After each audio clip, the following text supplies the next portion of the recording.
On the humid morning in August 2023, a maintenance crew at the West Valley Adventure Park in Arizona was performing routine inspections on the now defunct Safari Zone, an area of the park shuttered during the pandemic and left largely untouched since 2020.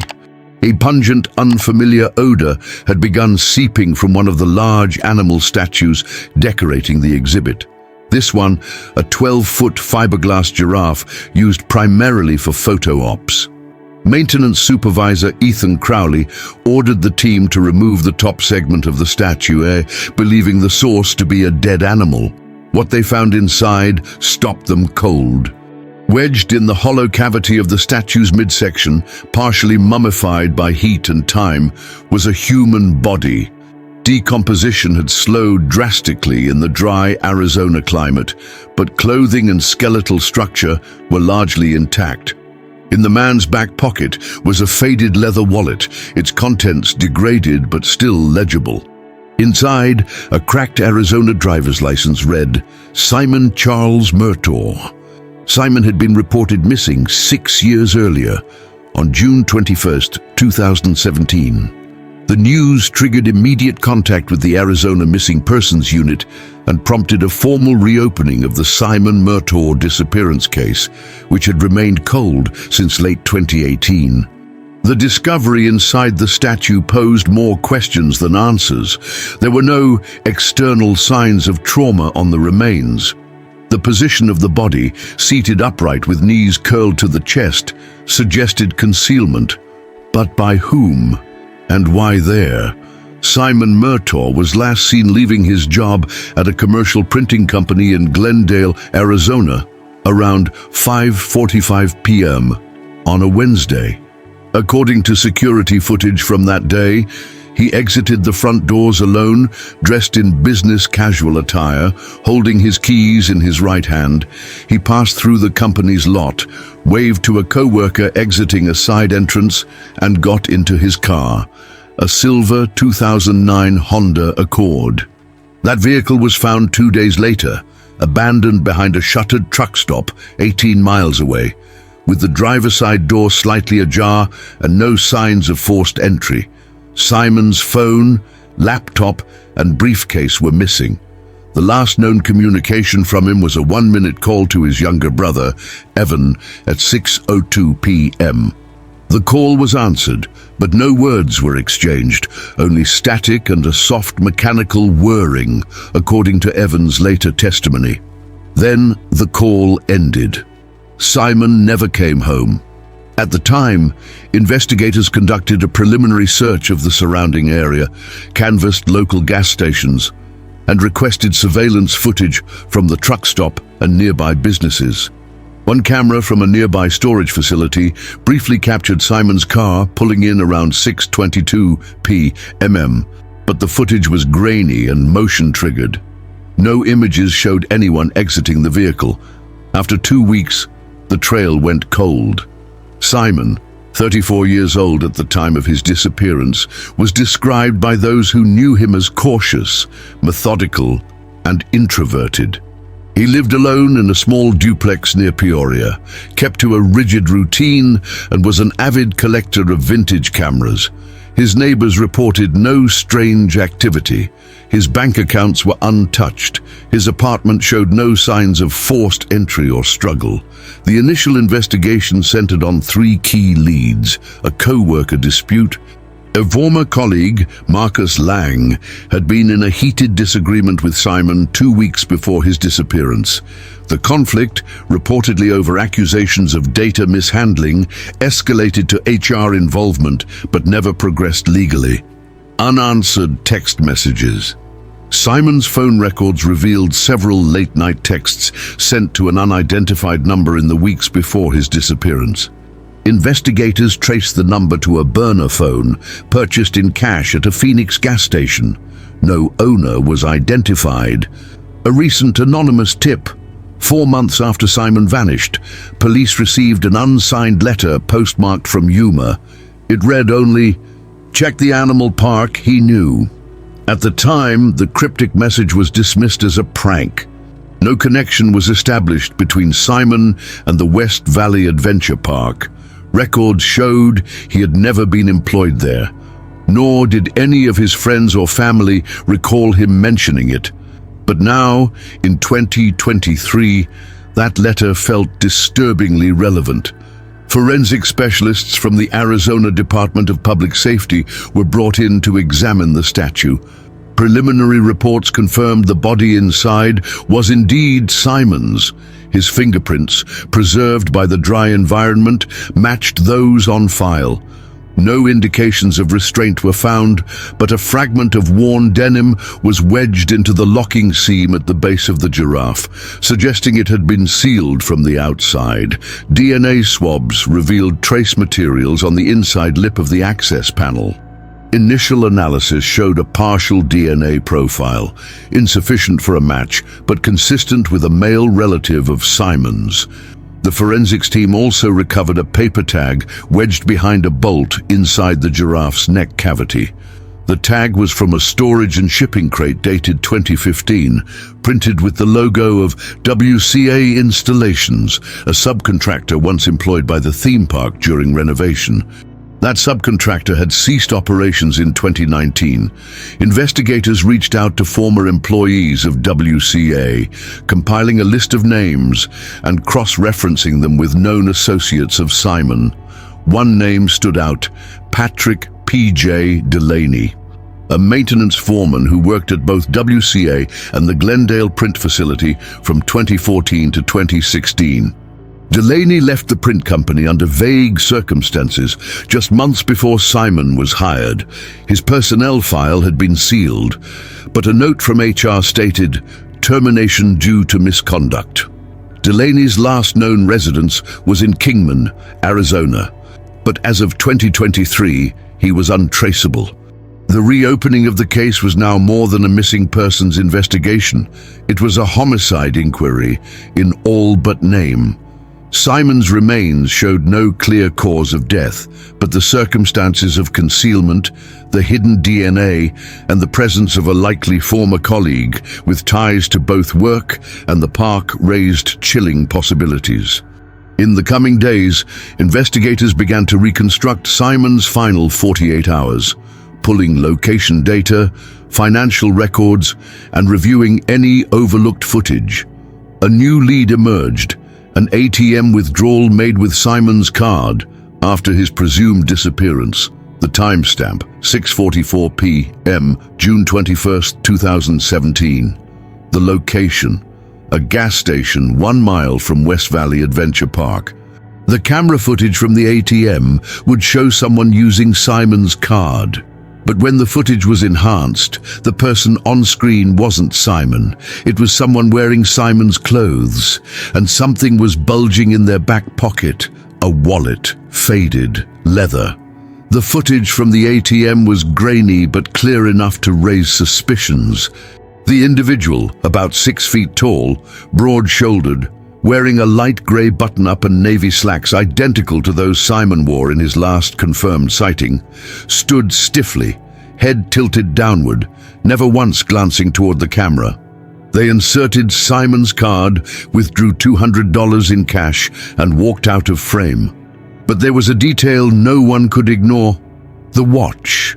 Zoomed-in stills revealed a silver analog watch on the man's left wrist. Simon, according to his family and HR records, never wore a watch. He hated the feeling of anything constricting his wrists. However, Patrick P.J. Delaney had been known for always wearing one and had a visible tan line on his wrist in his ID badge from the print shop. The footage timestamped the withdrawal at 6:44 p.m., just 22 minutes after Simon's car was seen parking behind the truck stop. The station was located exactly 1.1 miles from West Valley Adventure Park. Investigators recompiled a timeline. 5:45 p.m., Simon leaves work. 6:02 p.m., unanswered static call to his brother. 6:22 p.m., Simon's car pulls into truck stop.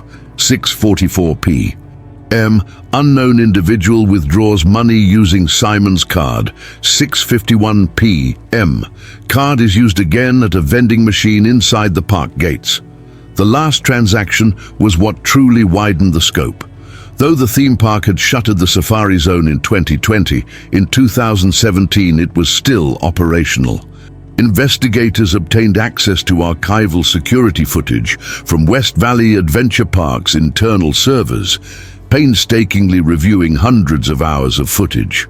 At 6:50 p.m. on June 21st, a person matching the ATM footage walked through the maintenance entrance, holding a small duffel bag, no ticket scan, no name badge.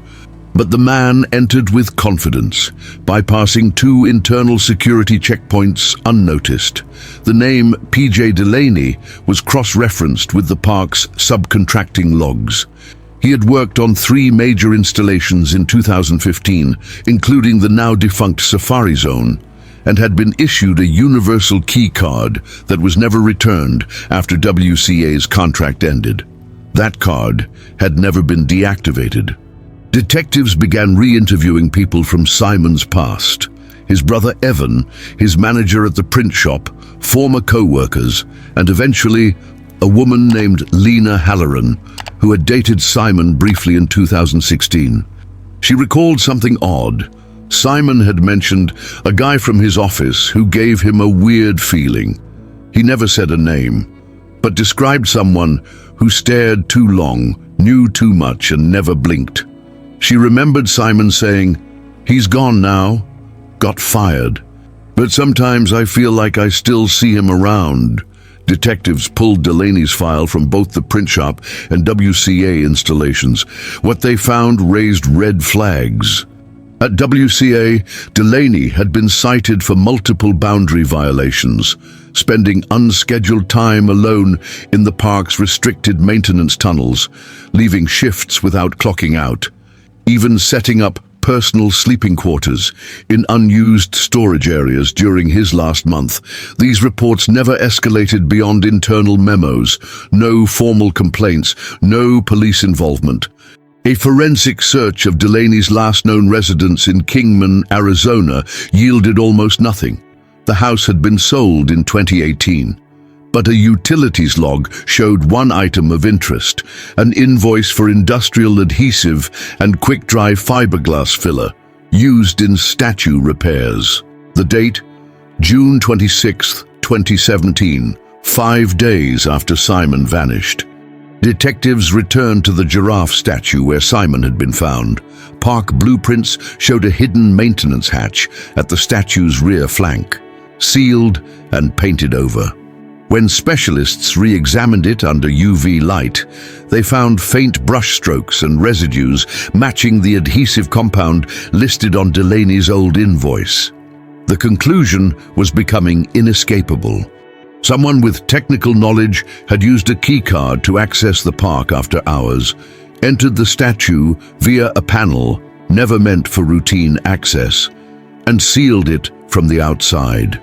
The composition of the filler was unusual, designed to mask seams and resist weather erosion, making the entry point virtually invisible. This wasn't a panicked cover-up. It was methodical. But there was still no proof of how Simon had died. The medical examiner, working with what remained, could not establish a definitive cause. There were no signs of blunt trauma, no fractures except from post-mortem shifting. Toxicology results were inconclusive due to time and decomposition. Still, a faint residue of barbiturates was found in deteriorated tissue samples, suggesting the possibility of sedation. Meanwhile, attention turned to PJ Delaney, whose digital footprint vanished in early 2020. No tax filings, no social media activity, not even a driver's license renewal. But in September 2023, a development emerged from an unexpected direction, an anonymous tip. A caller, male, monotone, and withholding, claimed Delaney had relocated to Nevada under an alias. The call was placed from a landline registered to a self-storage facility in Henderson. Investigators visited the location and, with a warrant, accessed Unit 47, rented under the name James P. Doyle, using a California ID issued in 2019. Inside were several sealed crates, a camping cot, and 3 vintage film cameras, the same model Simon had once collected. One camera still had film inside. It was rushed to a lab in Phoenix. After development, the images showed nothing criminal, but one detail changed the course of the investigation. Among the photos, a parking pass to West Valley Adventure Park, dated June 2017. The photo was time-stamped and had been taken inside the park's break room. In the reflection of the vending machine glass, the figure holding the camera is partially visible. Not Simon. It was PJ Delaney. What he was doing inside the park that day is still unknown. Why he would lead someone back there, someone like Simon, is even less clear, but the evidence was building. Simon didn't vanish. He was guided somewhere, trapped, hidden by someone who knew every blind spot. The final image on the roll, a shot of the giraffe statue at sunset, taken from just a few feet away. The photograph of the giraffe statue, sunlight casting long gold shadows over its fiberglass frame, was taken from a low angle, possibly kneeling. The timestamp, 7:18 Monday, June 23, 2017. Investigators confirmed this was less than 30 minutes after Simon's ATM card had been used at the gas station. The shutter speed, lens angle, and the partial shadow of a man's arm in the corner all suggested it had been taken in haste, but deliberately. The implications were sobering. Authorities now believed PJ Delaney had lured Simon into the park after hours, using either coercion or chemical sedation. The presence of barbiturate traces in Simon's tissue supported the theory of incapacitation, but the motive remained murky. Was it personal? Opportunistic? Delaney and Simon had no publicly known connection beyond working at the same company 2 years apart. Yet the effort required to hide a body inside a custom structure, sealed and forgotten, spoke of intent, not impulse. Detective Erin Sloan of the Maricopa County Major Crimes Division requested a full forensic re-examination of the park's defunct safari zone. A mobile lab was stationed on site, and for the next 5 days, a combined team of CSI specialists and structural engineers methodically examined the animal exhibits, utility sheds, and access tunnels. They made their first breakthrough 50 yards from the giraffe statue, in a locked janitorial storage room built into a decorative boulder installation. Inside, wedged behind stacked cleaning supplies, was a gray duffel bag covered in dust and animal hair. The contents were chilling. Simon's laptop, long presumed missing, a disposable flip phone with a cracked screen, and a hotel access card from a roadside motel in Surprise, Arizona. Most damning of all was a small, spiral-bound notepad. The first few pages were weather-stained, illegible, but deeper in faint handwriting emerged, fragmented phrases, time logs, a list of names. One name repeated more than any other, Delaney. Forensic linguists and handwriting analysts worked to determine whether the notes had been written by Simon. Preliminary matches of his known journal entries suggested a high probability, 85% match on stroke pattern and pressure signature. Investigators interpreted the notes as attempts to track someone's movements. There were entries marked July and AUG, followed by times and abbreviations. One entry read, Delaney Park, Thurs 6:15, enters without scan. Another, badge still works. Maintenance key? These notes painted a new picture, one in which Simon may have suspected Delaney of something before his disappearance. But how much had he uncovered? And why hadn't he told anyone? Authorities traced the hotel card to room 112 at the Valley Crest Motor Lodge.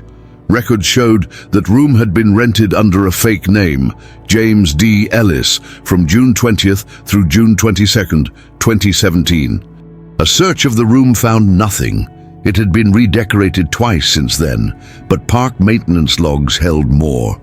On June 21, 2017, the day Simon vanished, a routine air conditioning repair was scheduled in the safari zone. Delaney despite having left the company nearly a year earlier, appeared on the work order as a consulting technician. The name had been written manually. No digital record existed. Park management claimed no memory of authorizing this, and the employee who submitted the work order had resigned shortly after.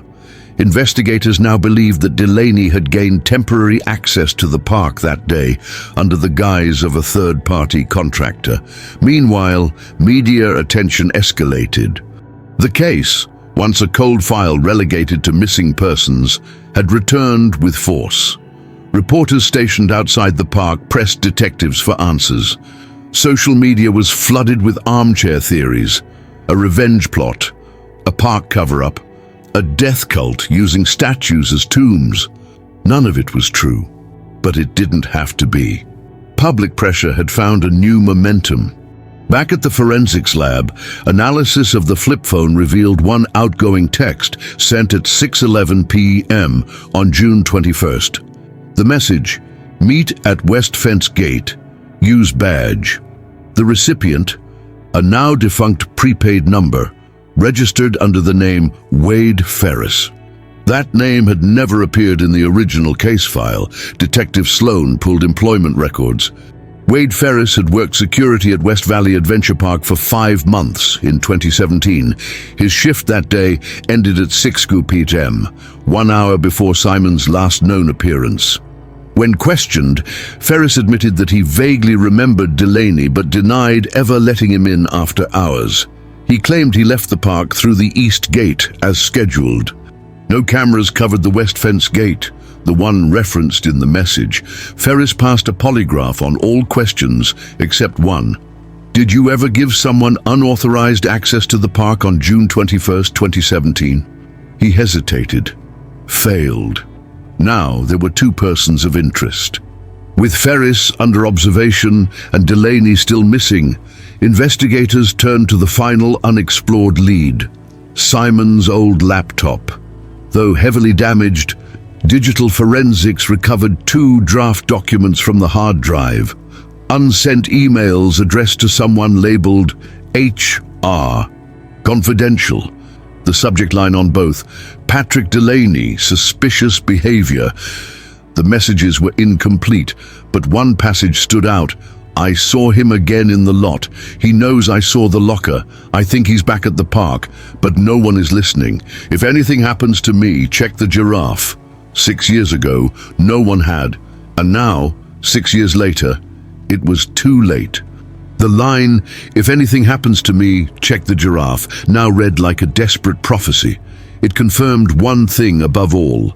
Simon Murtaugh had felt the danger closing in. He had tried to warn someone, and nobody had listened. With mounting evidence pointing toward Patrick Delaney, a nationwide alert was issued. Old DMV photos were run through facial recognition databases. His name was cross-referenced with financial transactions, travel records, and employment logs under aliases. But Delaney had gone dark. The last concrete trace was the storage unit in Henderson, Nevada, rented under a fake identity. After that, silence. Meanwhile, Wade Ferris, the former park security guard, was brought in for further questioning. Pressured by inconsistencies in his polygraph and the subpoena of his phone records, Ferris confessed to meeting Delaney the evening of Simon's disappearance. He claimed Delaney told him it was part of a private settlement with the company, that he was just picking up a few things from the site. Ferris, needing money at the time, accepted $300 in cash to look the other way and open the west gate. "I didn't think it was serious," he told investigators. He said he'd be gone in an hour. Ferris was charged with obstruction of justice and remains in custody, but his testimony, despite its late arrival, placed Delaney at the park the night Simon vanished and explained how he bypassed security unnoticed. With the camera blind spots, outdated keycard access, and Ferris's assistance, Delaney could have moved through the park freely, long enough to execute a plan that had clearly been prepared in advance. Still, crucial questions remained unanswered. Why Simon? Why go to such lengths? Theories abounded: personal vendetta, workplace resentment, or an obsession that had gone unnoticed. Delaney's psychological profile, reconstructed from past HR incidents, hinted at controlling behavior, boundary issues, and an obsession with structure and silence. Colleagues remembered him as polite but off, someone who knew every bolt in the maintenance tunnels and once bragged about being able to vanish inside the park. That turned out to be true. Simon's family, now years into their grief, received the confirmation with a solemn finality. His mother, Marianne, chose not to speak to the media.